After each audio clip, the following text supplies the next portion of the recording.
when I was in Israel, and for those of you that have been there, you've been to some of the ancient synagogues, and what you'll notice is there is a stone seat. It's a stone bench, and it's called the Bima seat, or the Moses seat. And every Shabbat, one of the rabbis or one of the people that is part of the local assembly would read the Torah. That was the only thing that you were allowed to do when you sat in that seat, was actually read. You were not allowed to commentate.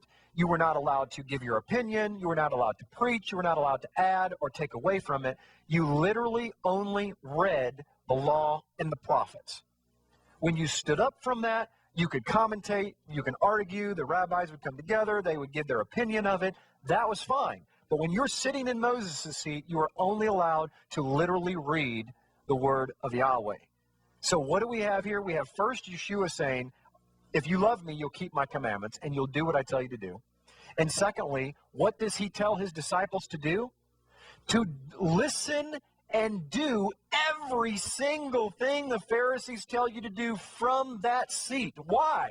Because when they're sitting in that seat, they're not commentating. They're telling you exactly what my father told you to do 1,200 years earlier.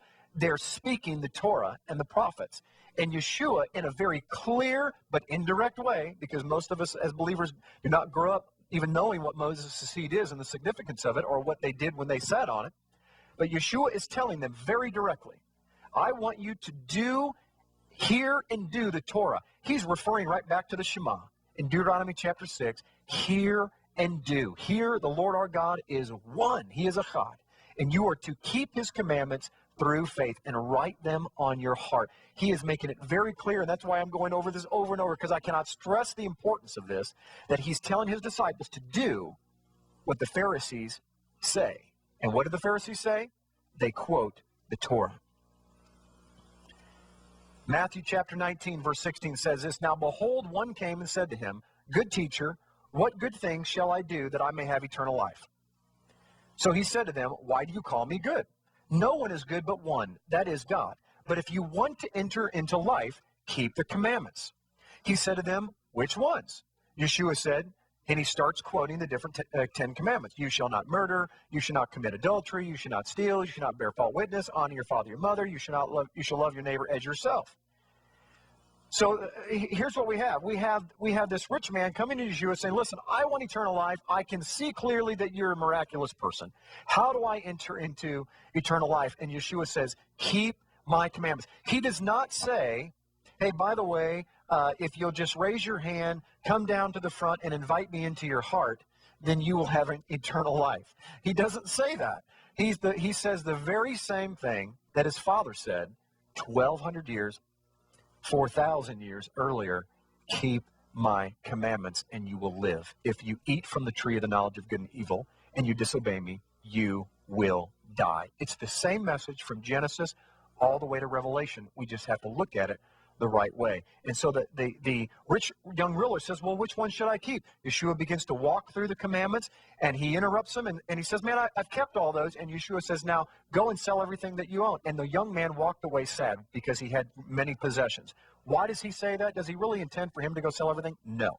He is saying that the Father is only looking for one kind of worshiper, and is the worshiper that will worship in spirit and in truth. And that young man had the truth. He was keeping the truth, but he was not doing it through faith. And faith is what's required to make the truth come alive.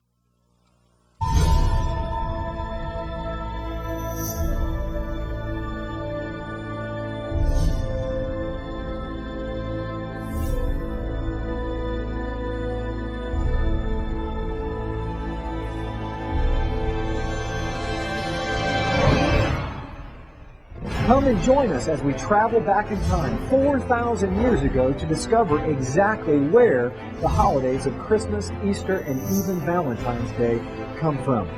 Why do we celebrate the birth of Jesus on December 25th? Whose birthday really is on December 25th? Where did we come up with December 25th? Where did the star on top of the Christmas tree come from? Where did the Christmas tree itself come from? Where did St. Nicholas come from? Are we sure that St. Nicholas even existed? Have you ever wondered where the famous phrase, ho, ho, ho, comes from? It comes from the late 1600s when they used to have plays, and before the devil would come on stage, he would announce himself by saying, ho, ho, ho. Did you know that original Santa's elves weren't little guys that made toys? They were Krampus demons that would punish the children if they weren't good for that year, while St. Nicholas would give them gifts if they were good. Who is the Easter Bunny? Where did we get Easter eggs from? Why do we celebrate Easter on the first Sunday after the vernal equinox? Did you know that Christmas was illegal in the United States until the mid-1800s? Can we celebrate these holidays according to the Bible?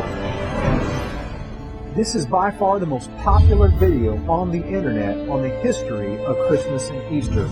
This video has changed hundreds of thousands of people's lives, and it will change your life too.